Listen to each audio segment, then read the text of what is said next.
Hai guys, sekarang aku ada di kampus 2 UIN Salatiga. Yuk kita tanya-tanya mahasiswa tentang etika di kelas. Kakaknya ini namanya siapa dan dari prodi apa nih? Nama saya Muhammad Eka Aswandi dari prodi SPI. Nama saya Rayhan Ali sama SPI. Aku SI dari prodi HTM. Kayaknya dia jadi prodi HTM. Prodi IAT nama Muhammad. Masnya? Nama saya Hanif. Saya prodi IAT. Namanya Fazril Fabrion dari prodi Sejarah Peradaban Islam. Saya Alia Ma'rofa dari program studi Sejarah Peradaban Islam. Nama saya Nurhanisa dari prodi Akidah dan Filsafat Islam. Namanya Nurul Fanmari, prodinya Nah, kita main jujur-jujuran nih. Kakak kalau di kelas suka memperhatikan dosen yang mengajar atau teman yang presentasi apa enggak nih? Kalau jujur saya itu kan dari emang harus banget diperhatiin. Soalnya kan itu materi juga kan. Saya sama. Kawan. Berarti Ya saya lihat-lihat dulu kalau misalnya lagi males gitu ya sedikit lah. 50-50 kali ya, ada memperhatikannya, ada juga kayak ke distract gitu kan kalau ada yang iya. Kalau kayaknya kadang ya kadang agak kurang memperhatikan soalnya kan kadang sama kelasnya guys sih, oh iya. sama temannya gitu. Iya. Kalau saya sendiri sih tergantung mood ya. Tergantung. Kadang dengerin kadang enggak. Kalau Masnya? Tergantung dosen cara penyampaiannya sih. Kan karena dosen itu kadang cara penyampaiannya bikin bosen, jadi kalau udah bosen ini jadi males dengerin gitu.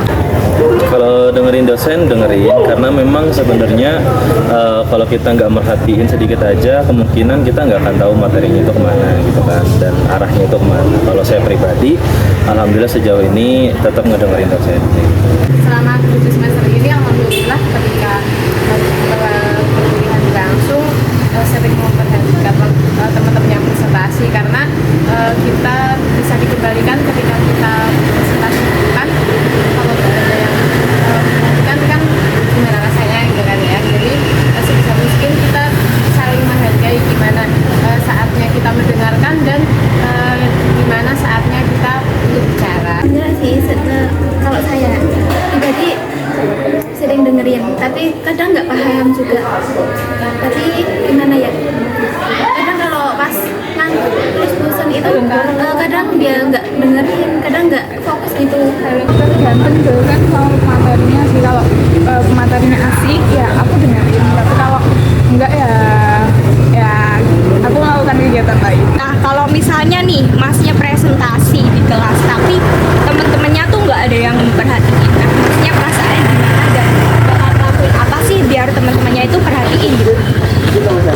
Kalau perasaan ya Pak, kalau masalah perasaan sih tetap ya gimana, tetap ada rasa yang agak gak enak gitu lah, kan gak diperhatiin. Iya. Gak diperhatiin dalam hal apa kan tersama. Iya. Terus kalau yang dilakuin sih gimana ya, mau nutup juga gak enak. Seperti itu. Berarti dibiarin aja nih kalau misalnya temennya nggak memperhatiin gitu. Mungkin sepatah dua patah sih. Kalau Masnya? Kalau saya nggak pernah ya menemukan teman saya itu ketika saya presentasi jarang yang memperhatikan. Soalnya dari objektif kita pribadi itu harus pembawaannya harus bagus lah. Misalkan kita menyampaikan suatu materi, bagaimana ketika teman kita ini ingin melihat kita, otomatis kita harus menyampaikannya secara lugas, jangan bertele-tele juga gitu kan. Nah, kadang itu yang harus menjadi kunci. Nah, biasanya kan mahasiswa hanya membaca saja, padahal di situ kan presentasi, tapi yang dia lakukan hanya membaca. Makanya itu buat tingkat kebosanan dari peserta atau audiensi yang mendengarkan presentasi. Pastinya kurang enak juga ya kalau teman-temannya nggak memperhatikan. Jadi kita diem dulu, terus lihat sikon teman-teman dulu, terus kita tanya dulu masih mau memperhatikan atau enggak. Kalau misalkan, karena kan kita presentasi bukan buat diri kita sendiri kan ya, buat teman-temannya juga. Jadi minta untuk diperhatikan. Kalau kakaknya? Kalau aku sih kayaknya diemin aja. Kayak gimana ya? Kok di ngaruhnya juga percuma percuma sih, dimarahin juga percuma gitu, jadi dimin aja sih. Berarti kan itu sebenarnya individual kan, maksudnya personal juga kan. Jadi tergantung niat awal pergi ke kelas itu apa gitu kan.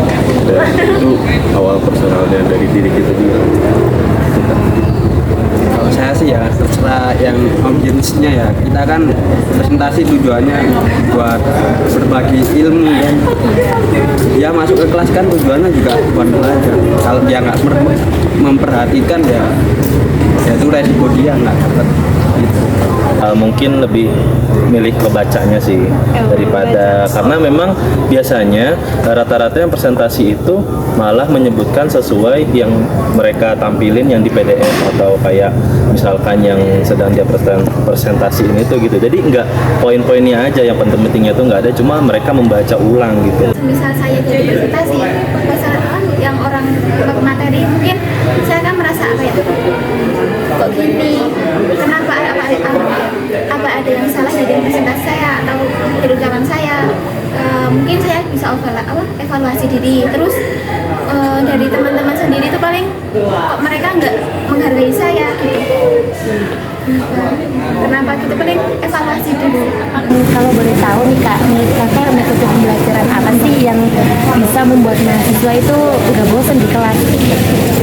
Kalau menurut aku sih yang pertama jangan sepaneng, terus yang kedua harus interaktif sama audiens ya.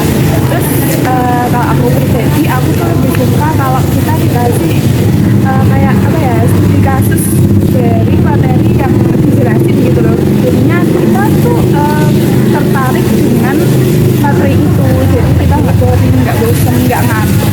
Itu sih tergantung yang presentasi ya. Kalau yang presentasi itu bisa membuat suasana yang ramai gitu, pasti audiensnya juga ikut antusias lah. Mungkin presentasinya nggak monoton lah ya, nggak sekadar cuma baca doang. Namanya presentasi nggak didengerin itu sebenarnya adalah hal yang mungkin bisa jadi wajar, bisa jadi nggak wajar gitu.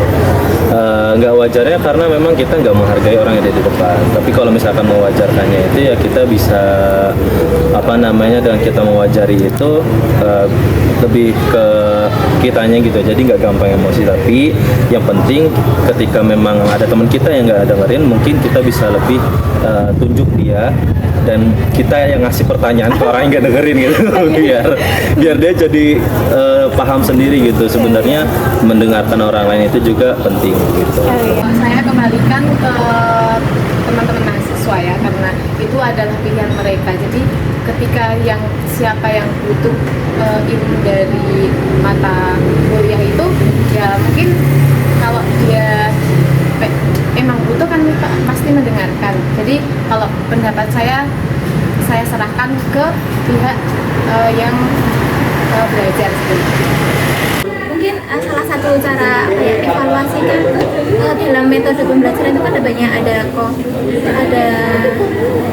metode debat, ada yang kooperatif dan lain-lainnya. Itu mungkin kita bisa menyesuaikan diri pada keinginan anak-anak atau melihat kondisi anak-anak.